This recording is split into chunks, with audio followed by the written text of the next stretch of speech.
באופן מפתיע אולי אני לא אדבר היום על הכיבוש. אני לא אדבר על הכיבוש. אתה רוצה ללכת? אני מניח שרוב היושבים כאן שמעו על קיומו של הדבר הזה, וחלקכם ודאי עושה ימים כלילות כדי להיאבק בעוול והאסון שהוא גורם לכולנו, ואני חושב שקצת קשה לחדש בעניין הזה. אני רוצה להתחיל לדבר על ייאוש ועל תקווה. במסגרת הפעילות השוטפת שלנו בפורום המשפחות, בלוחמים לשלום, אנחנו חווים כמעט בכל מפגש שאנחנו מקיימים אווירה קשה ומתלהמת. לפעמים התחושה היא כאילו פסענו ממש אל תוך לואו הפעור של הר געש מבעבע. יותר ויותר אנחנו נתקלים בכמויות מפחידות של שנאה רותחת, של בורות משוועת, צעקנות, גסות רוח. זה לא נעים, זה קצת מפחיד. במקרים רבים אני מוצא את עצמי מסתתר מאחורי גבו הרחב של אחי הפלסטיני עד יעבור זעם. האווירה הנוראה הזאת הולכת ומסתררת היום כמעט בכל מקום. בבתי הספר, בקמפוסים, ברחובות, בצמתים, בתקשורת. היא מזכירה למי שרוצה לזכור את ימי הדעיכה של הרפובליקה הוויימרית. השורות מתיישרות מימין לעד שמאל. התקשורת מתגייסת, מתלהמת, מתקרנפת. יש באוויר שילוב נפיץ של קורבנות, גזענות, פחד, כעס ושנאה תהומית. למחנה שלנו הימים האלה הם ימים של ייאוש עמוק. ימים של מועקה וחרדה, קשה לנשום, קשה למצוא שותפים לדרך. כל אדם שני שאני פוגש מדוכא עד עפר, חסר תקווה, אווירה קשה מנשוא. ונראה לי שהסיבה המרכזית לדבר הזה היא שרק היום, אחרי 40 שנות שלטון, הימין הישראלי מתחיל לעכל את ניצחונו ההיסטורי וליישם את תורתו במלואה. רק לאחרונה, אחרי 40 שנות שלטון, מסתכלים מנהיגי הימין ימינה ושמאלה ומבינים פתאום שהם לבד, שאין אף עלה תאנה שמאלי, ציוני, מרכזי שיחסה על ערוותם, שסוף סוף הם מושלים לבדם ועושים דברים שמעולם לא העזו לעשות, והיום הם מעזים ועוד איך. קשה לתת תקווה בימים האפלים האלה, אבל ייאוש לא יכול להיות תוכנית פעולה, ומועקה לא יכולה להיות בסיס לשום פעילות. צריך תמיד לזכור את שאמר פעם הדוקטור מרטין לותר קינג, שרק בלילות השחורים ביותר אפשר לראות את הכוכבים מנצנצים. לכן נדמה לי שהתקווה יכולה לבוא מהעשייה. נדמה לי שהעבודה שעושים פעילי השלום של המחנה שלנו, כל יום וכל שעה בשטח, אלה הם הלפידים היחידים שיכולים להבעיר מחדש את התקווה. כל הפעילים מפורום המשפחות השכולות ועד הלוחמים לשלום, מבלעין ועד חברון, מיש דין ועד תעיוש, מבצלם ועד מוסאווה, מהעוקץ ועד שיחה מקומית, משוברים שתיקה ועד למסיעי החולים והרבנים והרופאים ועורכות הדין והמפגינים והעצורים. כל אלה נותנים מעט אור של תקווה שאולי עשוי לגרש הרבה חושך. כל הפגנה, כל מחאה, כל שלט שמונף, כל מעצר, כל מפגש בבית ספר, במועדון, בחוג בית, בישראל וגם בפלסטין, משאיר אחריו סדק, שדרכו מבליח קצת אור ועוד קצת אור ועוד קצת אור. המחזה הנדיר הזה של פלסטיני וישראלי שקולים, שנכנסים יחד לכיתה, שלא רבים אחד עם השני, שקוראים אחד לשני אחי, ולא מנסים להתחרות ביניהם בעוצמת הכאב. המפגש הזה גורם סוג של רעידת אדמה בקרב אלה שהצד השני מוסתר בפניהם באופן שיטתי, מכוון וזדוני. וגם אם בסוף הכיתה יש רק ילד אחד שמניע בראשו בהסכמה, חוללנו נס גדול. יכול להיות שחצכנו טיפת דם אחת. ונכון, זה באמת כמו להוציא מים מהאוקיינוס עם כפית קטנה מלאה חורים קטנים. אין קיצורי דרך ואין עיגולי פינות. והימין רואה בפעילות שלנו ושל כמותנו איום אמיתי. התקווה שלנו מרתיחה אותם ומעצבנת אותם.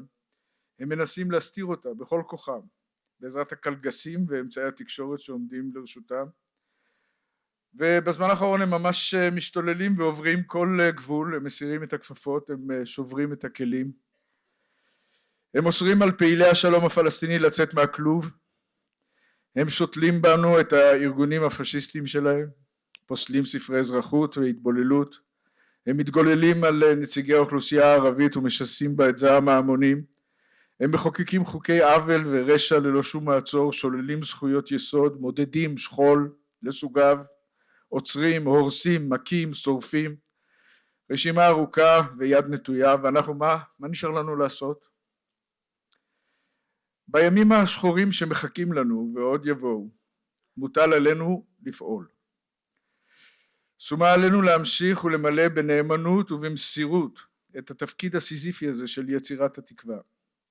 אנחנו חייבים לנסות להיות בכל מקום, בארץ ומחוצה לה, ברחובות, בכיכרות, בעצרות, בהפגנות, בבתי הספר, באוניברסיטאות, וגם אם יהיה צורך, בבתי המעצר ובבתי המשפט. כל עוד נשמה באפנו לא נחשה ולא נשקוט ונעמוד ונמחה בכל כוחנו על כל עוולה שתיגרם בשמנו, ונעשה את זה בכל האמצעים החוקיים שיעמדו לרשותנו, כל עוד תשרור הכאילו דמוקרטיה בארצנו וגם חלילה אחרי, מתוך ידיעה קרה וחותכת שלמרבה הצער והיגון רק לאחר שתמלא שאת הייסורים ולכשתיגמע כוס התרעלה עד תום, רק אז תצרב סוף סוף בתודעתו של הציבור הזה המבולבל והנבוך האמת האחת ואין בלתה. אי אפשר לאכול את העוגה ולהשאיר אותה שלמה. אי אפשר להסתתר מן המציאות מאחורי גדרות וחומות. לא ניתן להמשיך לחיות על החרב עד אין קץ, לא ניתן לשלול את חירותו של עם אחר לנצח, ומחיר הכיבוש עבור כולנו הוא איום ונורא וקשה מנשוא. רק כאשר מחיר האין שלום יעלה על מחיר השלום, יחזור אולי הציבור לשפיותו, האווירה תשתנה, מדינת ישראל תחזור אולי להיות ממשפחת העמים הנורמליים, והדמוקרטיה הישראלית תתחיל לתפקד מחדש כיאה לחברה תרבותית ומתוקנת באמת. אז עכשיו, אחרי ששפכתי עליכם קצת תקווה, אפשר לעבור לתודות. אני קודם כל רוצה להודות למחבל הפלסטיני הזה שנמצא פה לידי,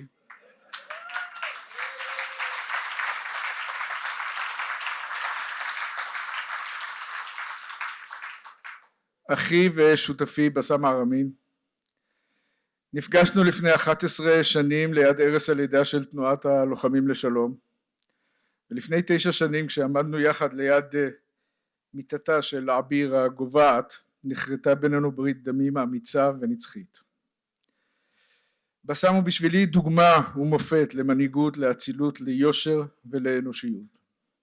הוא, רעייתו סלווה, משפחתו וחבריו הפלסטינים בפורום המשפחות השכולות הם עבורי קרן אור בחשיכה.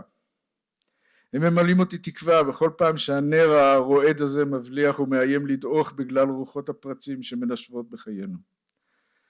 תודה לך בסם אחי שאתה קיים, בזכותך גם אני קיים.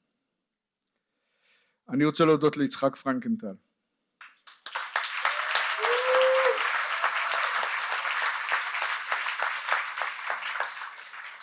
שלפני 18 שנים גייס אותי, ציניקן מושבע שכמוני כמעט בעל כורחי, לחבורה הזאת של המשוגעים שהצער העביר אותם על דעתם.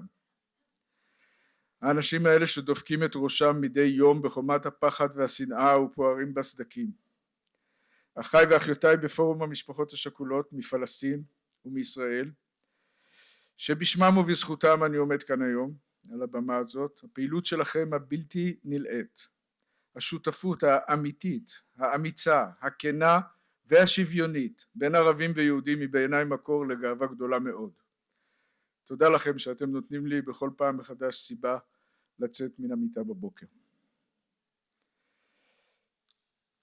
ובעיקר אני רוצה להודות למשפחתי. לאושרי אני הפחות פעיל מבין חברי המשפחה הזאת בעשייה היומיומית למען שלום וצדק ופיוס. אני יודע שיש משפחות שאצלן זה אחרת, והתמיכה הזאת לא מובנת מאליה בעיניי, אבל אני מסתכל מסביבי בכל פעם מחדש, ובכל פעם מחדש אני מתפוצץ מגאווה. אני רואה את בני בכורי דוקטור אליק אלחנן, מראשוני הסרבנים, שלמד יידיש מתוך רצון להכיר את היהודי לפני שצמחו לו שרירים, והיום הוא מלמד ספרות יידיש בניו יורק, בזכותו ובזכות הארגון לוחמים לשלום, שהוא היה בין מקימיו. היה לי ועדיין יש לי הכבוד העצום ללוות את החבורה הנהדרת הזו של טרוריסטים ופושעי מלחמה לשעבר, מתחילת דרכה ועד היום, בהערכה ובהערצה על גבורתם והתמדתם ונחישותם. אני רואה את בני גיא, אב למופת לנכדי ולנכדתי, שחקן, מחזאי, מחנך שמקדיש את יצירתו ופועלו לעבודה פוליטית, שהפך ביסודיות ובנחישות שאין מופלאה ממנה לבין הארץ הזו על כל גווניה, שמגדל את ילדיו ברוח הרב תרבותית האמיתית שקיימת כאן, ועושה מלאכם לתפארת. גיא בני, שהערבית המושלמת שלו ממלאת אותי קנאה ענקית, למרות שאין אדם אמור להתקנא בבנו, זאת הדרך, אין אחרת. ויגאל, צעיר בניי, גיבור אמיתי, שהיה בן 5 כשאחותו נרצחה והיה משוכנע שכל המנחמים באים ליום הולדת שלו. שגדל בצילה של המשפחה המופרעת שלנו, ובכל זאת הצליח לכונן באופן מרשים ביותר, באומץ וביושר את זהותו ואת השקפתו, מול כל הלחצים האימתניים שהופעלו עליו מכל הכיוונים. בנאומו בתחילת הגל הטרור הנוכחי בהפגנה אמר יגאל, מחר שוב יעמדו המסיתים מעל הבמות ומול המיקרופונים ושוב יגידו דברי שטנה והבל, וכשראשינו יזדקפו ועינינו ייפקחו תשאל שוב אותה השאלה, עד מתי נמשיך להתבוסס בשתיקה. בעיקר אני גאה ביגאל על השותפות האמיצה שיצר עם ערב ארמין, בנו בכורו של בסם.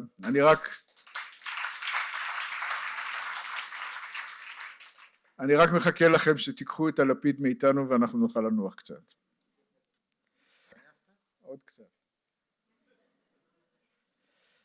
לבסוף ובאופן מיוחד במיוחד אני רוצה להודות לרעייתי שתחיה, פרופסור נורית פלד אלחנן,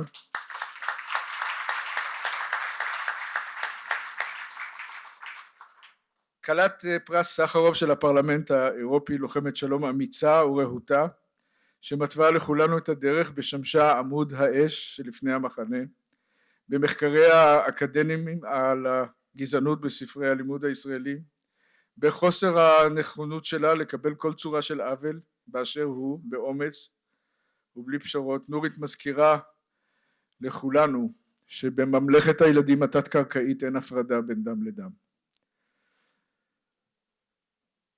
לסיום אני מבקש להקדיש את המעמד החשוב והמיוחד הזה לזכרו של אדם שכבר דובר פה ושם בכינוס הזה, אדם שישעיהו ליבוביץ' כתב עליו בזמנו שהוא מכירו ומוקירו. פגשתי אותו בפעם הראשונה לפני כ-45 שנים על המדרגות ברחוב רשב"א ברחביה כשבאתי לחזר אחרי ביתו. מי אדוני? הוא שאל בקור מקפיא בחיתוך דיבור צבאי. אני התחלתי לגמגם, התאהבתי בו על המקום. זה היה חותני המנוח, האלוף במילואים פרופסור מתי פלד, לוחם השלום המושכח.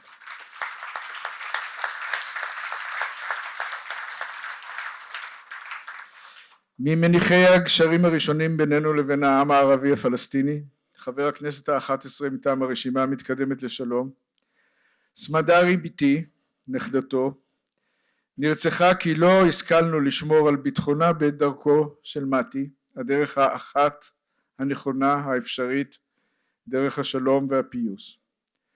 הפרופסור מתי פלד והפרופסור ישעיהו ליבוביץ' היו בין הראשונים שראו נכוחה את המחיר המופקע שנהיה עתידים לשלם על המשך השליטה בעם אחר. דומני שאפילו הם אולי מתהפכים בקברם נוכח לבלוב קוצי הפשיזם שאת ניצניו חזו. אני קצת נבוך ונרגש עד דמעות לעמוד כאן היום, שותף לענקי הרוח והמעש שזכו בפרס הזה לפניי, רום פונדק, שולמית אלוני ורבים מכובדים נוספים. זה כבוד יוצא דופן עבורי. אני רוצה להודות מעומק ליבי לארגון יש גבול, למשפחת ליבוביץ', על הערכה לפועלנו ועל הפרס החשוב מאוד הזה. תודה לכם. אני לא יודע אם שמעתם על בחור בשם אל-חואריזמי, שזה האבא של המתמטיקה הערבית, אז יש ערבים שחושבים גם, והוא אומר איש עם כבוד, מסור, מורל, שרף, הונר, דיגניטי, זה אחד. מוסיפים לו עוד יופי שהוא יפה, מוסיפים לו עוד 0, אז זה 10. אם הוא עשיר, עוד כסף, מוסיפים לו עוד 0, אז זה 100. אם הוא ממשפחה ערכית, מאליט פמילי כזה, מוסיפים לו עוד 0, אז זה 1000 או 10,000. אם הוא מפסיד את האחת, אז אין שום ערך לאפסים.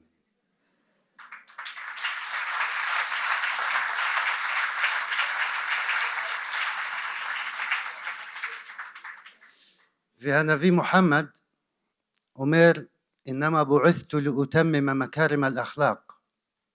יש ערבי בו שיכול לתרגם את זה בצורה מקצועית.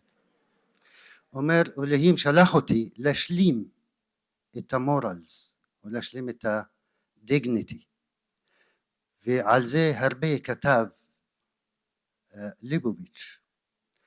אני מאוד הופתעתי שהייתי בכמה בתי ספר לאחרונה, אולי 5-6 בתי ספר, ובסוף אני שואל אתם יודעים מי זה ישעיהו ליבוביץ'? לא, כאילו השם נשמע יהודי ליבוביץ', אבל אף פעם לא שמענו על זה. וזה אחד מהבעיות, שומעים על הפילוסוף היהודי החדש בנט, מירי רגב, לפיד. אם אנחנו מאבדים את הערכים אנחנו לא שווים. זה אחד מהבעיות בסכסוך הפלסטיני הישראלי.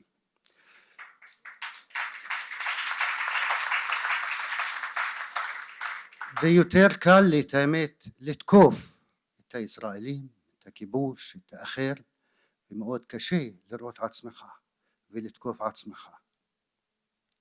אני בו גם בשבילכם, אבל במקור בשבילי, בשביל העם שלי, בשביל הפלסטינים.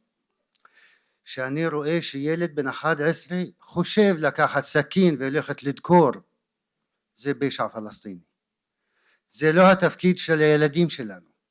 אנחנו מחנכים אותם ומגדלים אותם על אהבה, על חיים. לצערי זה הפך להיות שגרה. נכון, אחד מהסיבות זה הדיכוי, ובזה קל מאוד להסתכל מהצד הישראלי על אנשים הללו שהם מקדישים את המוות. ילד בן 11 הולך למות, אז מקדישים את המוות, וזה מייצר תרבות של מוות. אני אומר את זה למישהו פלסטיני שזה פשע, ואומר לי אבל תגיד לישראלים שיפסיקו להקדיש את המוות. מה? הם שונים. שיפסיקו לשלוח את הילדים שלהם לכבוש אותנו, שיפסיקו לשלוח את הילדים שלהם לצבא ללחם בנו כדי שאנחנו לא נהרוג אותם, שיפסיקו לכבוש אותנו, אז הילדים שלנו יפסיקו להיות קורבנות ויפסיקו להיות רוצחים. זה מאוד הדדי.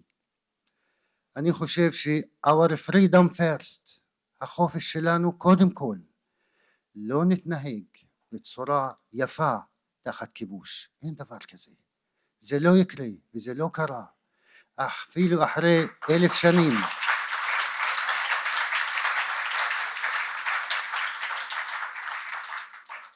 ואתם אף פעם לא תדעו את הטעם הזה של הביטחון בלי לסיים את הכיבוש.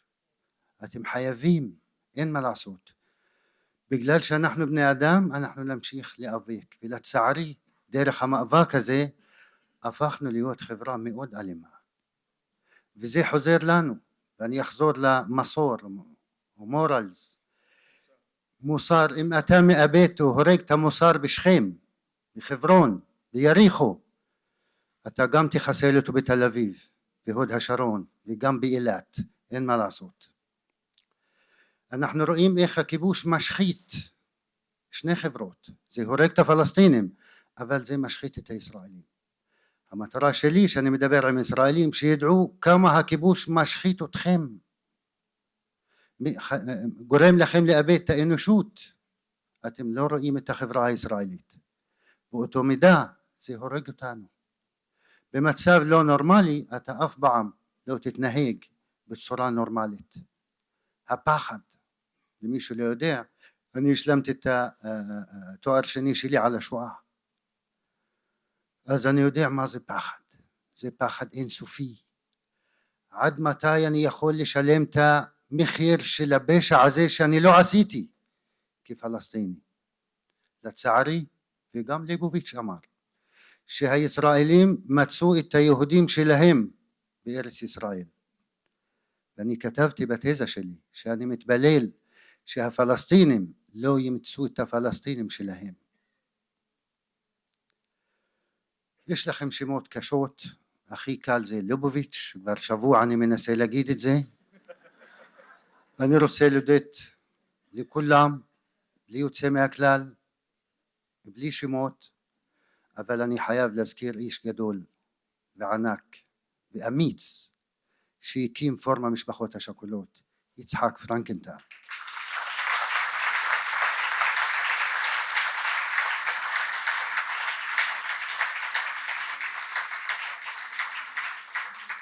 אני חייב להודות לחבריי בתנועת לוחמים לשלום, שזה היה חלום.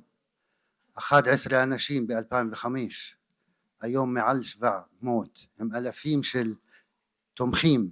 אנשים הללו שהקדישו את זמנם לנהל את התנועה הזאת, ולא נחו ולא ינוחו עד שנשיג את המטרה. לחבריי בפורום המשפחות השכולות, ובמיוחד לרובי דמלין, איפה היא?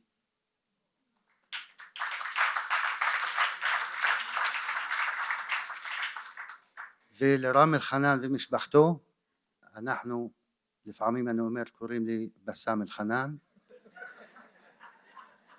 הקמנו משפחה אחת, לא יודע איך, נסחבנו כזה, והקמנו מדינה אחת, רק לשני משפחות, ואני רוצה שתיקחו את זה כדוגמה, אנחנו כן יכולים, ורוב השמאלנים אומרים כן, שמאלני, אבל אתה באמת מאמין להם למרות שהוא שמאלני. אנחנו כן מאמינים אחד לשני, אנחנו כן יכולים לחיות ביחד, או לחיות מישהו על יד השני בכבוד. אז אני לא יכול לתאר את החיים שלי ואת המשפחה שלי בלי רמי וגם משפחתו.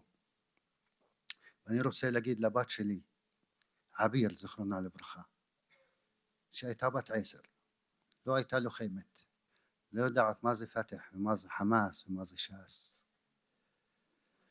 שנהרגה בכדור גומי מילד בן 18.5 חייל ישראלי.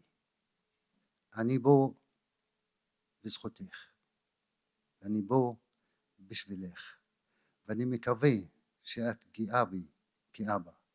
ואני אומר לערב וערים ומוחמד ואחמד והיבה ולנכד שלי ג'וד, ואני אומר ליגאל וגיא, הילדים של האח שלי רמי, אנחנו נעשה את הכל בשביל להשיג את המטרה, לעשות שלום, לגשם את החלום שאתם צריכים לחיות בשלום. אנחנו אחראים ואנחנו לא נאכזב אתכם, פלסטינים וישראלים. תודה רבה לכם.